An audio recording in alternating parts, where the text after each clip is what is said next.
আমি গ্রামের ছেলে, গ্রামে বড় হওয়া। এইচএসসি পাস করার পর আমি ঢাকা শহরে আসি। বাবা ওই আসিফ বিসিএস এ অ্যাডমিন ক্যাডারে এবার জব হয়েছে। কংগ্রাচুলেশনস আসিফ। Thanks uncle. তোর বাবা মা কেমন আছে? আঙ্কেল, আমার বাবা মাকেও বেঁচে নাই। আমি মামা মামির কাছেই বড় হয়েছি। আমি গ্রামের ছেলে, গ্রামে বড় হওয়া। এইচএসসি পাস করার পর আমি ঢাকা শহরে আসি। বুঝতে পেরেছি, খুবই স্ট্রাগলিং টাইম পার করেছো। সবার জীবনেই এরকম একটা কষ্টের সময় পার করতে হয়। এখন খুশির খবর হচ্ছে তোমার সেই কষ্টের দিন শেষ।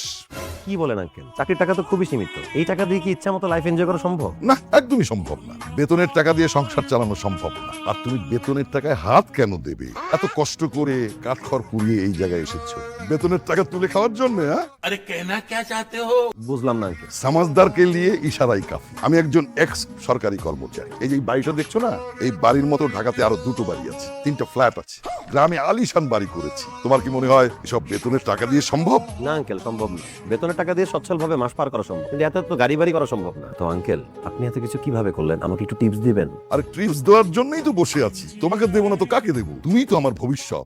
अच्छा কি আসিফ তুমি এখনো একদম চুপ হয়ে আছো যে? ভয় পাচ্ছ নাকি? হ্যাঁ, ভয় তো পাচ্ছি। কিসের ভয় পাচ্ছ তুমি? তোমাকে হারানোর ভয়। আমি তোমাকে ভালোবাসি, আমি তোমাকে বিয়ে করতে চাই। যেটা তো আমি বাবাকেও বলেছি আর বাবাও রাজি হয়েছে, তাহলে এখানে সমস্যাটা কি? কিন্তু আমি তোমার বাবাকে মেনে নিতে পারছি না, কারণ তোমার বাবা একজন দুর্নীতিবাজ, আর আমি কোনো দুর্নীতিবাজ বাবার মেয়েকে বিয়ে করতে চাই না। আসিফ তুমি কিন্তু আমাদের বাসায় এসে আমার বাবাকে অপমান করছো। একজন সরকারি কর্মচারী কয় টাকা বেতন পায় নাজলি? সেই টাকা দিয়ে ভালোভাবে মাস তোলার পরে কোনো টাকা কি সেভিংস থাকে? সেই টাকা দিয়ে কি সম্ভব এরকম আলিশান 2-3টা বাড়ি করা, 3টা ফ্ল্যাট, গাড়ি, এত কিছু কেনা সম্ভব? নাজলি, আমি একটা সৎ পরিবার বিলং করি। আর আমি চাই না আমার শ্বশুর কোনো দুর্নীতিবাজ লোক হোক। আমি আসি, sorry. Bye bye good bye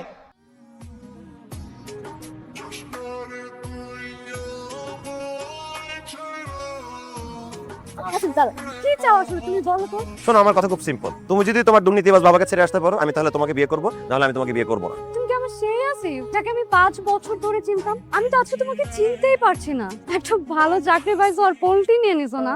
তুমি কি ভাবছো যে একটা ভালো চাকরি পাইছো এর জন্য এখন তোমাকে যে কোনো মেয়ে বিয়ে করবে? তুমি এগুলো কি বলতেছো? তুমি আমাকে ভুল বুঝতেছো। তুমি আমাকে বিয়ে করবে না তাই তো? ফাইন, আমাকে বিয়ে করতে হবে না, দরকার নাই। আমি বিয়ে করব, তোমার থেকে বড় অফিসার বিয়ে করে আমি দেখাবো, আর সেটা ভেরি সুন। তাহলে স্যার আপনার নিয়ে দেখতে হবে। এই মেয়ে, এই আপনি কি করলেন? রাস্তা অত জায়গায় ফাঁকা থাকতে আপনি আমার ইচ্ছা এখানে মারলেন কেন? হ্যাঁ, তো লাইসেন্স আছে? নেই। লাইসেন্স বের করেন, টাকা আছেন কেন? লাইসেন্স বের করেন, চেক করবো, দেন। ওকে লাইসেন্স আমি দিয়েছি।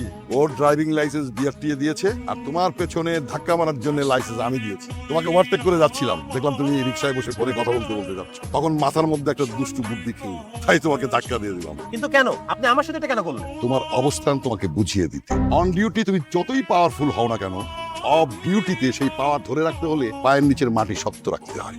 আর পায়ের নিচের মাটি শক্ত রাখার জন্য দরকার টাকা, অনেক টাকা। অসৎ উপায়ের টাকা। টাকা কখনো সৎ অসৎ হয় না। টাকা তো টাকাই। টাকাকে সাদা কালো বলাটা হচ্ছে হলো middle class mentality. Higher class এটা এক্সিস্টই করে না। अच्छा রিক্সা করে কোথায় যাচ্ছ? সিএনজি তে চলারও টাকা নেই। আচ্ছা চল, তোমাকে লিফট দিচ্ছি। সরি, আমি দুর্নীতিবাজ লোকের অসৎ উপায়ে কেনা গাড়িতে উঠতে চাই না। তাতে পরে আমার সৎ জীবন এবং এই সস্তা রিক্সায় জয়রান অনেক উত্তম। আমি আসি, ভালো থাকবেন। আসসালামু আলাইকুম। আপা, আমার বিলটা করতেছি। রতন, পুঁটি মাছ হচ্ছে গরিবের ইলিশ। ঠিক বলেছেন স্যার। আপু পুঁটি মাছের বিল বাদ দিয়ে বড় এসে বিল করেন। আমার মেয়েকে কালকে বরপক্ষ দেখতে আসবে। অনেক কেনাকাটা বাকি। এক দোকানে বসে থাকলে তো আর হবে না। দিচ্ছি স্যার, একটু অপেক্ষা করুন। বাই এনি চান্স আপনি কি আমাকে ফলো করতেছেন? তুমি আমাকে ফলো করবে, আমি তোমাকে ফলো করতে যাবো কেন? আমি আপনাকে কেন ফলো করতে যাবো? দুর্নীতির টাকা রিলিজ। শোনেন আঙ্কেল, আপনাকে একটা মজার কথা বলি। আগে গ্রামে একটা প্রবাদ বাক্য ছিল, চোরে শোনে না ধর্মের কাহিনী। এখন সেই প্রবাদ বাক্যটা বদলে গেছে। এই যুগে চোরেরা নিজের মুখে শুনে ধর্মের কাহিনী। আপনি যত চেষ্টা করেন আপনার দলে টানতে, আমার কোনো লাভ হবে। আর আমি চোরদেরকে ফলো করি না, তাদেরকে ধরাই আমার কাজ, ফলো করানো। ভালো থাকবেন। गजब बेइज्जती है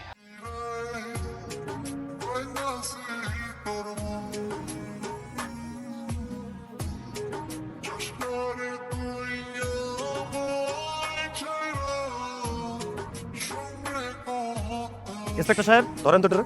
অ্যারেস্ট করো। কি করতেছো তুমি এখানে? এনগেজমেন্ট করতেছি। কেন? তুমি না আমাকে বলছিলাম যদি একটা রিকশাওয়ালাকে গিয়ে বিয়ে করি তাহলে তুমি আর কিছু বলবে না? এর জন্য আমি ওকে বিয়ে করতেছি। নাজলি, তুমি কি বিয়ে করার জন্য কোনো ভালো ছেলে খুঁজে পাও না? উনি তো কোনো রিক্সা চালক না, উনি তো এই অটো রিক্সার এই অবৈধ ব্যাটারিগুলো আর আমদানি করে। কিন্তু আফটার অল তুমি আমার গার্লফ্রেন্ড। আমি তো তোমাকে দুর্নীতিবাজ লোক যার তার হাতে তুলে দিতে পারি না, তাই না? আমার তো একটা দায়িত্ব আছে। ঠিক আছে, আসি, দেখা হবে।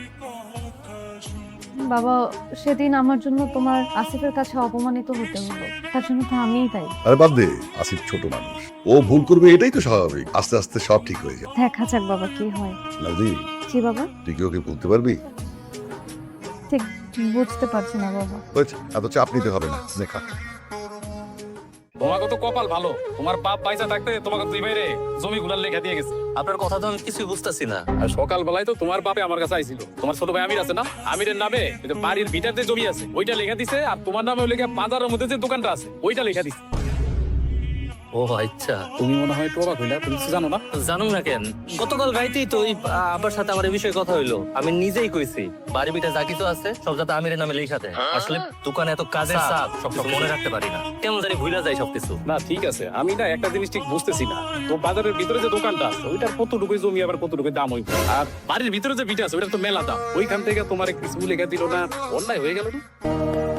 উকিল সাহেব কি কইতাছেন আপনি? এখন অন্যায় আর কি আছে? আমি রইল ছোট মানুষ, দোকানপাট ব্যবসা বাণিজ্য এসব তো কিছু বুঝে না, সেই কারণে আমি নিজে আব্বারে কইছি আব্বা বাড়ি বিটাটা আমির রে দাও, আর দোকানটা যেহেতু আমি করতেছি দোকানটা আমার নামে লেখা দাও। এখানে সমস্যার কিছু তো নাই।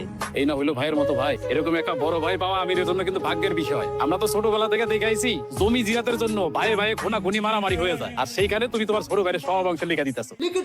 যাক ভালো, দোয়া করেন আমরা দুই ভাই যাতে সবসময় একসাথে থাকতে পারি। আচ্ছা উকিল সাহেব, আমার একটু কাজ আছে, আমি তাহলে এখন আসি। আব্বা আম্মা, তোমরা এমন একটা কাজ কেমনে করে করলা? কি করছি? কি করছো তোমরা জানো না?